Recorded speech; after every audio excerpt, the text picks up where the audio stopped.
नमस्कार, आप देख रहे हैं फिल्मी खिचड़ी। मैं हूं रूना आशीष और मेरे साथ है निर्भय और मेरे साथ है रमेश। आप इन दोनों को पहचान गए होंगे, कम से कम रमेश को देखकर आप पहचान गए होंगे, क्योंकि शंकरा में इनके ही जो मुख है वो लोगों के सामने आया है और पीछे से आवाज पवनदीप की चल रही है। How are you both of you? कैसे हैं आप दोनों?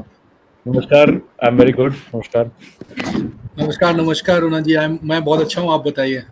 बढ़िया। मैं इनफैक्ट शंकरा सुन के बाद मैं सोच ही रही थी कि कैसे भी करके आप लोगों को पकड़ के सारा इंटरव्यू लेके सारी इन्फॉर्मेशन निकाल लेनी है आप लोगों से। सो चलिए, निर्भय जी, सबसे पहले तो आप ये बताइए कि निर्देशक को अच्छी आवाज कितना अट्रैक्ट करती है और कितना इंस्पायर करती है? एक अच्छी आवाज, मतलब पवनदीप जैसी अगर अच्छी आवाज हो तो आपके विजुअल्स और एनहेंस हो जाते हैं।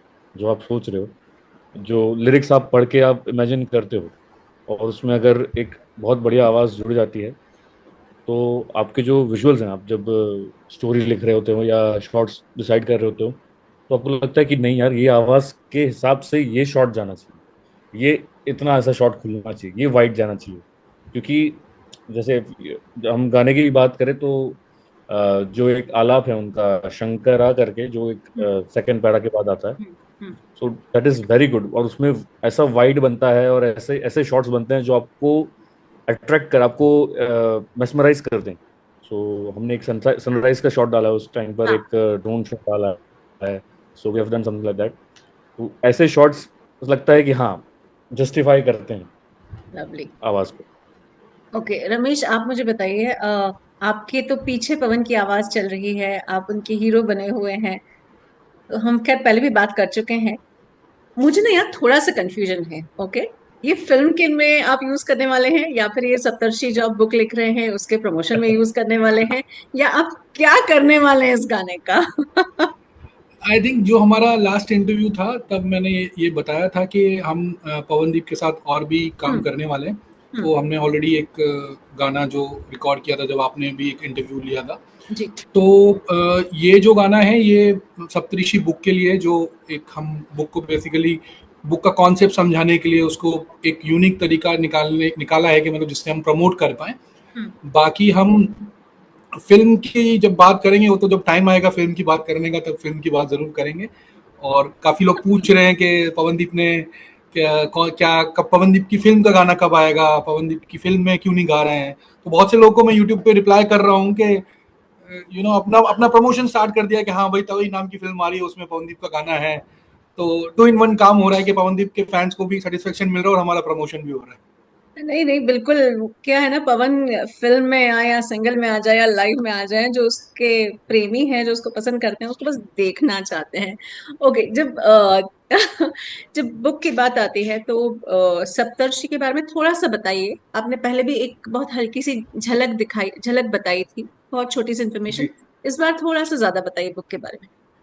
हाँ, तो बेसिकली ये सप्तऋषि, जैसे कि हमें पता है कि 7 ऋषियों, जो 7 ऋषि हैं हमारे, जो सबसे पहले जिनको आदि योगी द्वारा नॉलेज दिया गया था, अलग-अलग चीज़ों का, चाहे वो योगा हो, चाहे वो और भी जो चीज़ें हैं, स्पिरिचुअलिटी हो, चाहे वो मेडिसिन्स की नॉलेज हो हाँ, या एक किसी भी फील्ड की हाँ, नॉलेज हो, अलग-अलग फील्ड की नॉलेज उनको दी गई थी।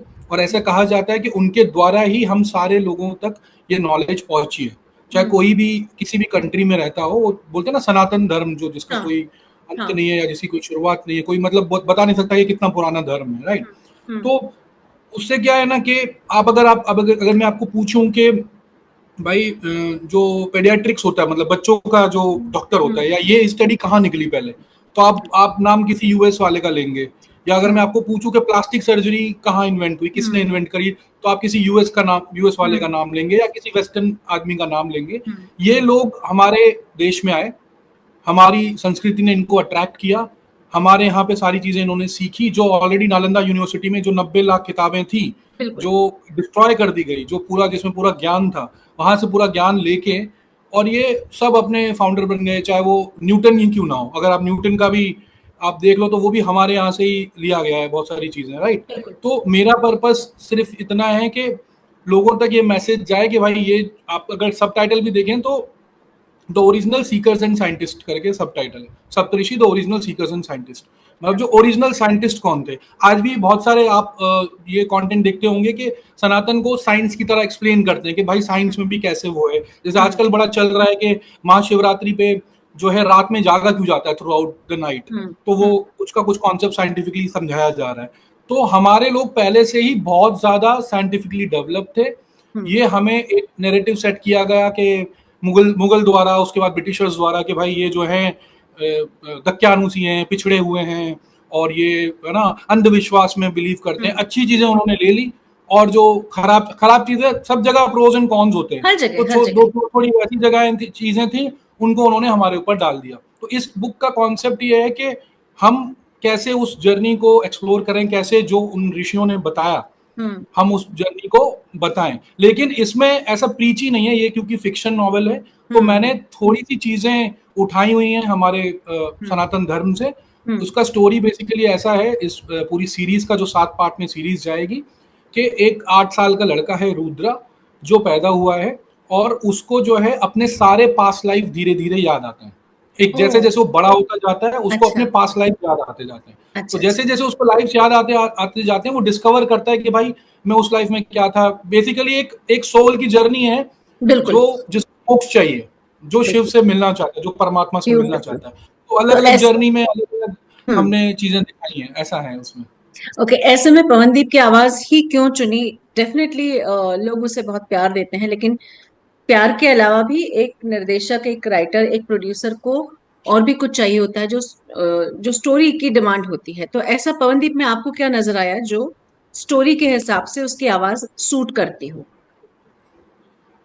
बेसिकली क्या था ना, हम जब कॉन्सेप्ट ये डिस्कस हुआ कि हमें इसके ऊपर एक सॉन्ग बनाना है, तो म्यूजिक डायरेक्टर से बात हुई, निर्भय भाई से भी बात हुई, ऐसे बात चल रही थी कि भाई हम क्या कर सकते हैं क्या नहीं कर सकते हैं। तो बेसिक हमने एक कुछ टर्मिनोलॉजी या बेसिक जो टर्म्स होते हैं, कीवर्ड्स होते हैं जो यूज होंगे लिरिक्स में, बेसिकली हमने डिस्कस किए, लिखे और आपस में शेयर करा एक दूसरे को। तो उस पर जब चीज़ें एक रफ बन के आया, तब ये डिस्कस हुआ कि हम सिंगर देख रहे थे कि किसको लेना है, क्या करना है। तब ऑब्वियसली क्योंकि पवनदीप के साथ काम किया हुआ था हमने, तो ये एक एडवांटेज था, हमें उनकी आवाज़ पता थी, हमें पता था कि उनका फ़ैन फॉलोइंग क्या है, और हमें ये भी पता था कि उनकी सिंगिंग कितनी सोलफुल है। तो मुझे, द हम वर्ड लोगों ने सोलफुल। मतलब ऐसा डिस्कस किया कि भाई यही आवाज़ जाएगी इस गाने पे, क्योंकि गाना लिरिक्स उस तरीके से निकल के आए। हम्म, इसलिए, और अभी ऐसा हो चुका है यूट्यूब पे कि अगर आप देखोगे उस जो वीडियो जहाँ पे डला है, तो हर किसी का कमेंट यही है कि लिरिक्स को एकदम प्रॉपर तरीके से कॉम्प्लीमेंट कर रही है उनकी आवाज। lovely। तो और भी गाने होंगे, क्योंकि अगर ये एक किसी एक पर्टिकुलर एक जन की कहानी कह रहा है, तो बाकी के 6 जन भी होंगे। तो मैं तो आपको पहले ही बोल दे रही हूँ, एक हाथ में फिर से पवनदीप को ले लो। ये हमारा प्लानिंग यही है कि हम जो है 7 पार्ट्स के लिए अलग अलग, हर बुक के लिए एक अलग अलग सॉन्ग बनाएंगे, ऐसा सोचा है। तो जरूर जितना अच्छा रिस्पॉन्स मिला है, जितना पवनदीप को उनके फैंस का सपोर्ट है, तो डेफिनेटली हम तो यही चाहेंगे कि पवनदीप जी के साथ ही जुड़े रहें, और आगे भी 6 जो और बुक्स आएंगी उन पे सारे गाने उन्हीं के साथ ही करें।